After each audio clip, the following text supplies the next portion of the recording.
Good evening, everybody.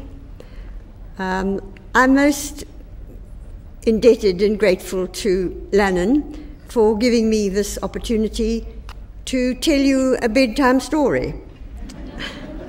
I'll be watching the clock. I've selected a story. If it doesn't fill the time allotted to me, then I may tack on another little one. But the story I'm going to read is from my most recent collection of short stories, which is called Loot. And the title of the story is The Generation Gap.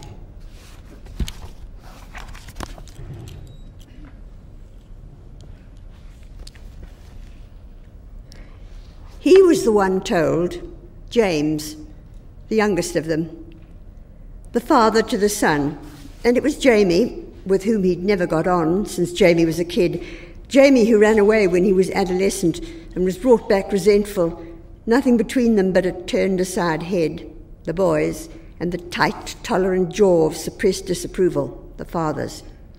Jamie, who is doing, what was it now? Oh, he's running a cyber surfers restaurant with a friend, that's the latest. He's done so many things, but the consensus in the family is that he's the one who's done nothing with his life.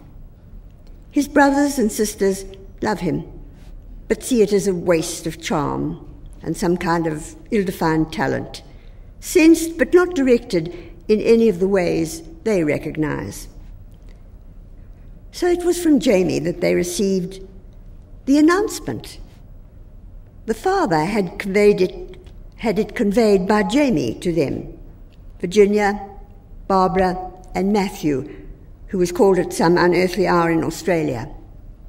The father has left the mother. A husband leaves his wife. It's one of the most unexceptional of events. The father has left the mother. That's a completely different version. Their version.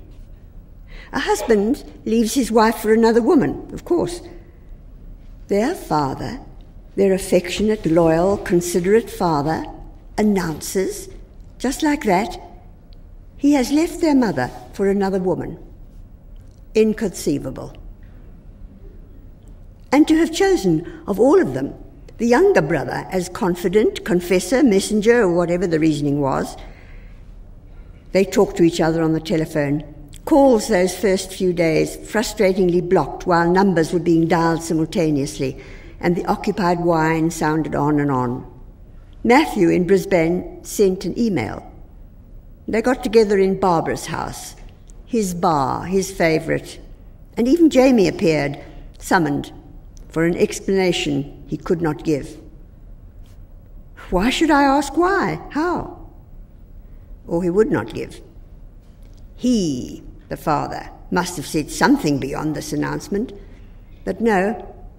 And Jamie had to get back to the bar nook and the espresso machine, leave them to it with his archaic smile of irresponsible comfort in any situation. And suddenly, from the door, his voice, "We're all grown up now." Yes, even he. It was established that no one had heard from the mother. Ginny had called her and waited to see if she would say anything, but she chatted about the grandchildren and the progress of a friend she'd been visiting in hospital. Not a word, but perhaps she doesn't know. But even if he kept the affair somehow secret from her until now, he would hardly inform his children before telling his wife of his decision to abandon her. Perhaps she thinks we don't know. No, can't you see? She doesn't want us to know because she thinks he'll come back and we don't ever need to know. A private thing, as Jamie said.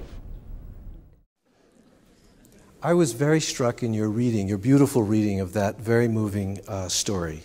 I was struck by several things.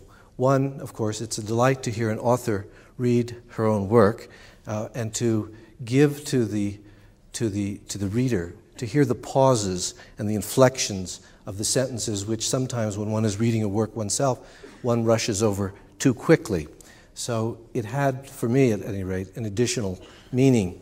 I was very struck, among other things in the story, by the sentence, "They were all other people."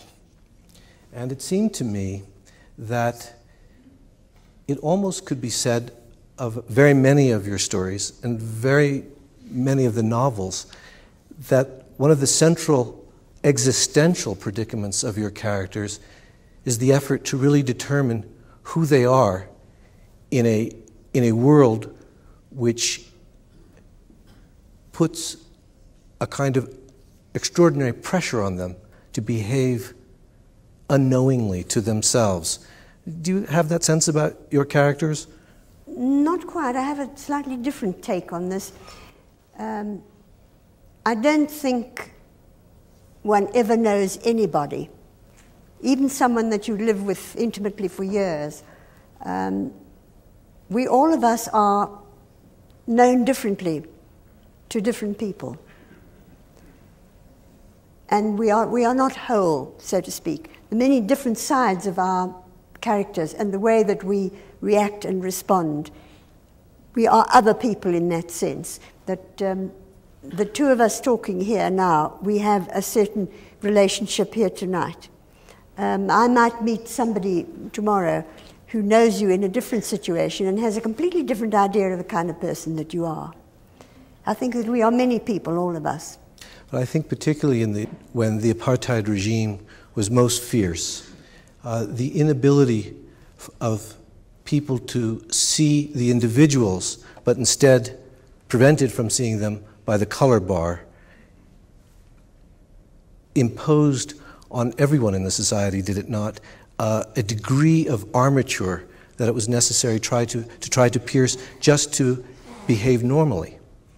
Yes, because you see, one was defined from outside by law, so to speak.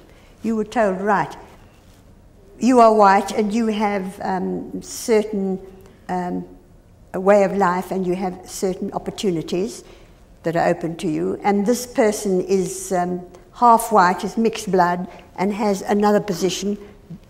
And then you have the South African Indians, people of Indian descent, not your kind of Indians, but from India. And they had even different sets of laws. They were differently restricted.